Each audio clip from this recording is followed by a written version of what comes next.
Alright, we're back after the phone call. And what I was originally gonna talk to you about is, since here lately like equipment has been the topic of some of the videos. Just dropping that big old girl in there. I would totally move the camera around for you guys, but I'm kind of busy with, since this thing's got the joysticks in it. I've had there's been this discussion, especially between like me and Cow Camp and Mr. Nate. Since Mr. Nate's getting started, there's a huge debate. It's do I go with newer equipment, or do I go with 1970s, 1980s old equipment, like $10,000 tractors and old feed wagons? Well, if you're doing cattle, like feedlots and everything, I will show you some. I will give you an advice. If you are going to make money feeding cattle, like, and I'm sorry, but you gotta feed a lot of damn cattle to make any money. Like, a lot of cattle. Pardon the French, but that's the truth. So if you're planning on doing, like, 200 head a year, that's not, you're not gonna make any money. Like, you better have like 3 other jobs going on. You've got to run hundreds and hundreds and hundreds of cattle. But you do not need new equipment. New equipment's very nice. I started with some equipment that I didn't even own. It was my dad, like the 5510 was my dad's tractor. That's what I started with. I bought this tractor that you're looking at because I have my ranch in a CSP project, and they were paying me, and so I used part of that money to buy a piece of equipment because I could use it. The tub grinder I bought used, and by far it's one of my favorite pieces of equipment, and it's almost paid for. I've only been out of college for 4.5 years. I'll be out of college for 5 years come May 2017. So this year is when I'll start my 5th year. I graduated in May of 2012. But here's the thing. A new feed truck, a new feed box, a horizontal box, that's on that truck there. Oh goodness, is like 80 grand plus the truck. I paid $20,000 for that truck and box, and then the motor blew up like 2 years later. So if you're doing like a small operation, I would go with a wagon. I paid $6,000 for that wagon.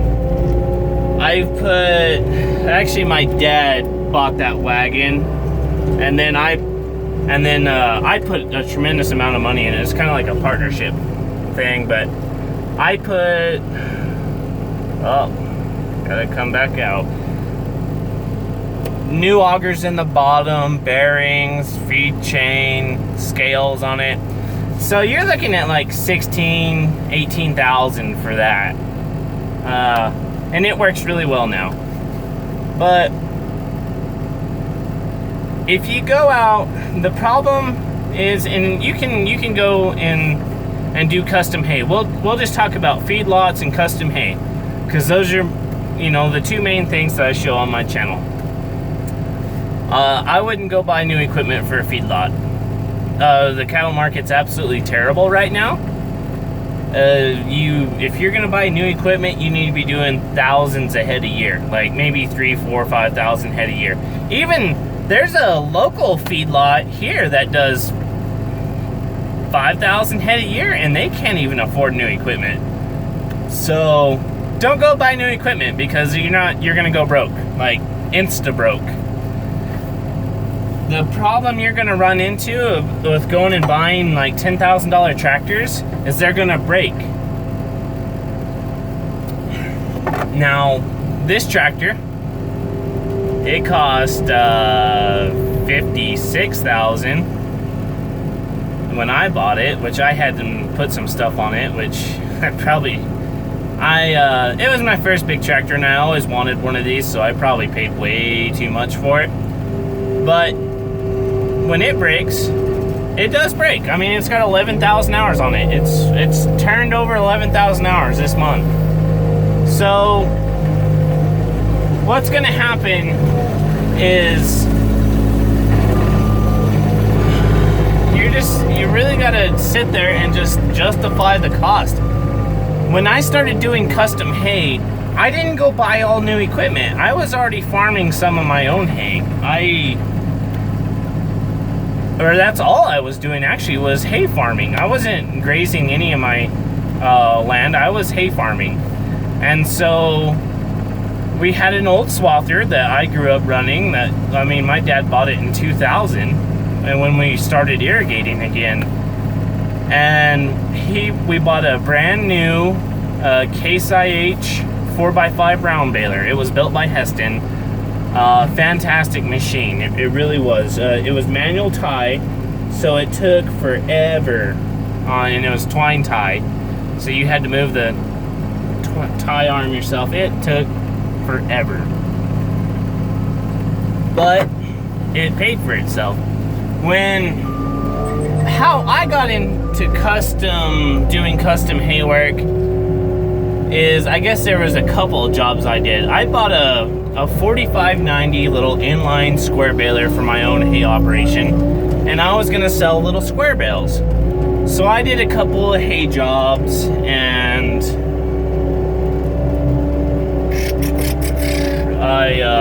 I made some money. I had one hay job that I did. I put up over 2,000 little square bales of prairie grass hay, and that's how I bought my wife's engagement ring.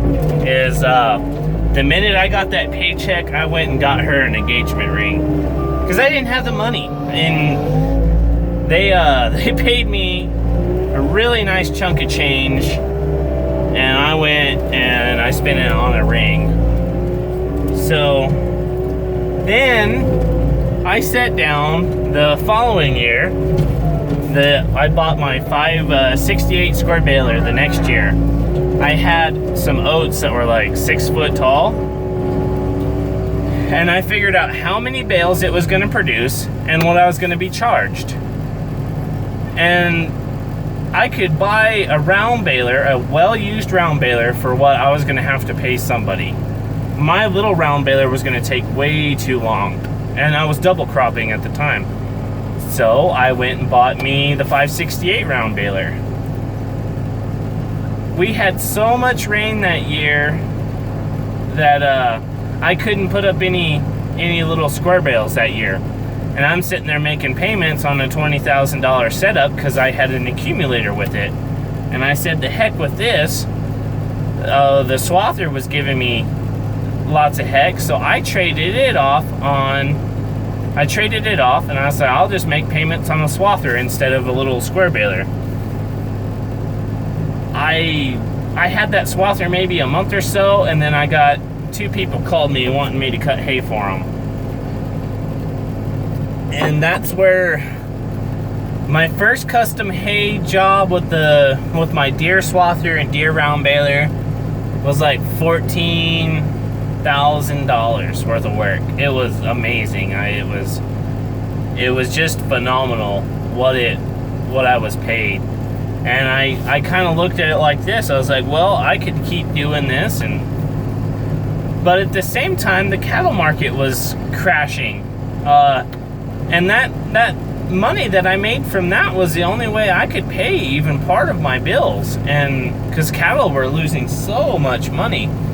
So I went the following, and I traded the John Deere off for the 9635 that had the merger on it, and that's how I got into the custom cutting for the chopping company. And what I have done is I've looked at it and been like, okay, I've got this much work coming in. these are the payments I'm going to be able to make. And I went from there. Now I'm into new equipment. I mean, I bought a big square baler. That was an investment. I'm going to use it for a year, and if it can make its payments, then I'm going to keep it. If I can sell it and make a nice big chunk of change, I'm going to sell it. I have the new windrower that has 200 hours on the cutter bar. I mean, that's phenomenal. That's pretty much brand new. But I have a market for that. There's no way I would ever buy that machine if I didn't have the market. And what I did is I went to the guy who was hiring me to do his custom cutting, and I said, hey, this other machine is giving me too many issues and we're breaking down, and I want to keep working for you. I'm going to upgrade this machine, but if you I will upgrade this machine and buy a new one if I'm going to continue to have your business. And I trust the guy. He's a really nice guy. He's honest, extremely honest. And he said, we really like working with you. We're not going to shop around and get somebody else to cut for us. We want you to do it.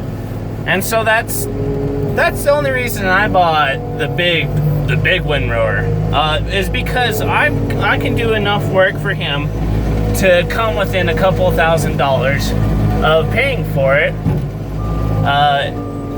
Because of I could probably pay for it, but then you got fuel and knives and def fluid. So yeah, that's where that's at. Really, if you're gonna be young, you're gonna say you're 19 or I got into it real young into cattle. But if you want to go into cattle feeding, go buy don't go buy the first tractor you find. They make lots and lots of tractors. Believe me, there are tons of tractors. And the other thing I will tell you is do not be brand specific. You will get yourself in more trouble if you are brand specific, because if you're like, I only want John Deere tractors and I only want John Deere equipment, or I only want IH equipment because John Deere's too expensive, you are asking for it. You are gonna get bit in the ass so hard. I do not have a problem with Case equipment. I've looked at their tractors a lot, but they are a little bit cheaper machine. I own a 966 and it burnt me so bad that I will never own one of those again. I will not own one of those. But there's a lot of good ones out there too. I know people that really like them. John Deere's are expensive, and that's one thing you need to watch out for. You want a John Deere tractor and you only got $10,000, you're gonna look at a 4430 or a 4630 for 10 grand, and it's gonna be worn out with like 10,000 hours on it. So you're gonna start having issues. Come on, focus. There you go. So the one thing, you just kind of watch out for stuff. This tractor is a fantastic tractor. It's only had one major mechanical issue that I had to have them work on, and it had a hydraulic pump go out, and they had to come do that. This tractor has had more electrical trouble than anything, but it's a 1994. It's 22 years old, and it's got 11,000 hours. It's going to have some issues. The one thing I will tell you to buy new, or if for like feeding cattle, if you're going to use a feeder wagon, then you really need to go buy either a good used one, like it better have good bearings, good augers, like the scales have got to work if you're gonna do custom feeding, or go buy a new one and just pony up and run enough cattle to make your payments. I've seen a lot of the grinder mixers where you like shovel the grain in and all that stuff, and I always wanted one because my dad had one. I never saw it used. I just saw pictures of it. But then I watch them on YouTube, and these guys are sitting there shoveling into them with scoop shovels, and I'm just like, that's great. It's a great way to start, but at some point you're gonna have to get bigger. And it takes money, so there's no easy answer on getting started, except for it's gonna cost you a lot of money.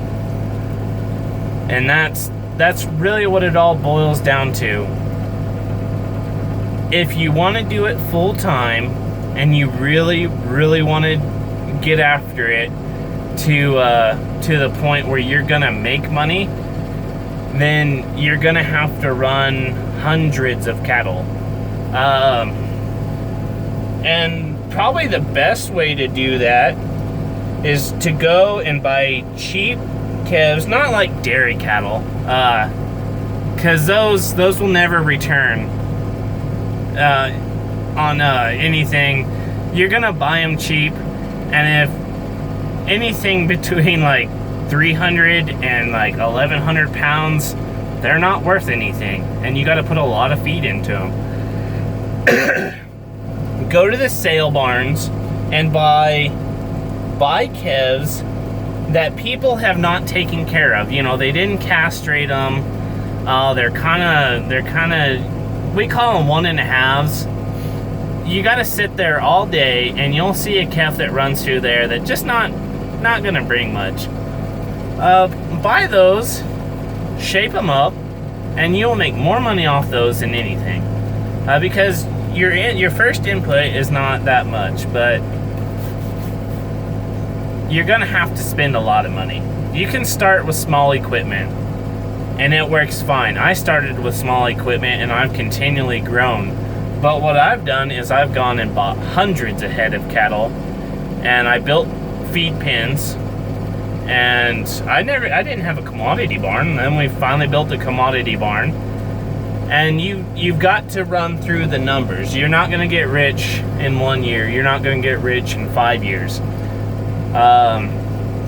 But if you can cut a $20 profit on a calf, and that's a terrible way to look at it. You really need to be looking at a $100 profit, but those are kind of hard to find right now.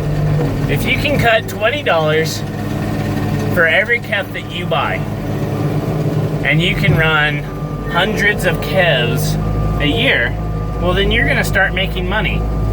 I would rather make a consistent $20 a head profit, or a $15 a head profit, or $30 a head on every single calf that I run through my yard, or that comes into my yard, than I would on 100 calves at $100 a head profit for a season of grazing. Because I can run way more cattle and sell them at a smaller profit. And you get to where if you want to get really big, you have to run the numbers. So the one thing I have found, and I'm really terrible about doing it, but I'm gonna have to get better, is every calf that I buy that goes into my yard, $10 or $12 of that is gonna have to go, we call it yardage. It's gonna have to pay equipment cost. Up. Come on, you dirty girl. There we go. And that's about the only way you're going to be able to pay for your equipment. You're going to have to look at your equipment as a sunk cost. And then you're going to have to plan. Say you go to the bank and you buy a tractor and a feed wagon and a loader. to load it, or grain augers or whatever, then probably if I was getting started, I would buy a tractor, a vertical mixer, and a skid steer is what I would buy. Because then you can take hay bales and grind up in your vertical mixer, and you can run some really nasty feed pretty cheaply. And you're gonna have to say, okay, I've got $30,000 a year of equipment payments. So I need to take $15 a head, or whatever it is for the amount of head that you could possibly run. And then you start looking at how many, okay, well, I may only make $15 a head profit now, because the other 15 has to go to equipment payments. So, pretty much, if you think you're gonna make money, like a lot of money, you're not. You're just not on little amounts of cattle. You gotta run a lot of cattle. And that's where I've gotten to. I haven't been running as many calves as I should be because the market's been terrible, and I've lost my ass the past couple times, and so I've gotten scared, and I finally just said to hell with it and just started ordering lightweight cattle, and I'm just gonna continually run them. And I've got someone to do my books now. That was another thing. I never did any books on them. I just had it in my head, so I just kind of winging it, and that's a terrible way to do it. You got to keep great records, and I don't do it, but I've got someone to do it for me. That's where that engagement ring comes in. But it also goes into custom hay as to what, somebody told me, he's like, I want to do custom hay. Well, don't go buy a brand new machine. There's a lot of guys here that they will go and buy a brand new swather, or a brand new square baler, or brand new round balers, and they're like, the hay market's terrible. These guys want to do silage this year. They're not doing hay. What do I do? And I'm just kind of like, well, that's kind of one of the backstories of where that big square baler comes from. This guy went and bought him a big old square baler and a hay rake and stacker. And then all of a sudden, a lot of the people who put up hay are just like, well, we're gonna silage it this year. Well, I went and bought a swather, but I got a merger on it, so I work for a silage company. If they silage it, that's fine. If they don't, well, then I might get a custom hay baling job. So, go and just figure it out, I guess. I don't know. Find people on YouTube who know more about it than I do. That may be the best thing. You want to get into agriculture and figure out how to start, go find somebody on YouTube who's got a clue, because I don't. I'm just kind of, some days it just feels like I'm just pissing in the wind, but I'll get somewhere. I don't know if you guys have enjoyed this at all, but I kind of enjoy watching this machine work. I really like hay grinders. I just think they're kind of cool. I've gotten a complete different opinion on hay now since I own one.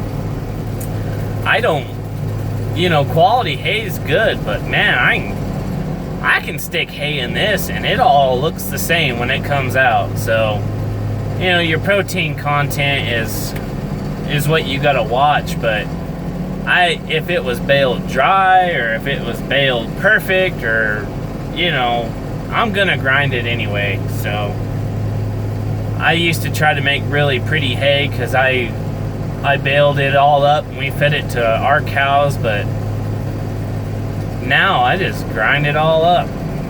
But anyways, that's kind of just what I'm jabbering on about while I'm having my coffee.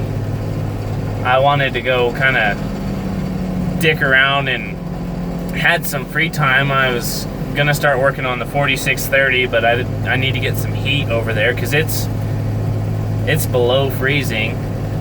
And so then I was gonna sight some rifles in, because I've got like 35 rifles, and I've got a handful of them that are actually sighted in decent, and then the rest of them, I got a bunch of them that have scopes, and they're, God knows where they're shooting. I just don't have time to mess with it, and I was gonna do that, and then I was like, well, I might as well just go grind some hay, just work a little bit more. But maybe that's why I'm kind of where I'm at. I've always, I haven't really taken any me time, you might call it. Not real big on vacations. I don't do a whole lot of things for myself, and I definitely don't spend hardly any money on myself. I bought 2 guns this year. That's what I've spent on myself, 2 shotguns. And everything else I put back into the cattle business. I put every dollar I can back into what I'm doing. So that's maybe that's why I am where I am. Is I spend a tremendous amount of my money on reinvesting into things, but it takes it. It definitely takes it. If you have a good day job, go pay for your stuff before you decide to jump in, or just go borrow a shit ton of money and hope it all works. But everyone has to make their own decision in life, and not many people. You're never gonna make the right one all the time. You just you gotta make a decision, and then you just gotta go with it and figure it out from there. But I'll stop rambling now, and for those of you who have stuck around this long, I really appreciate it, and have a good day.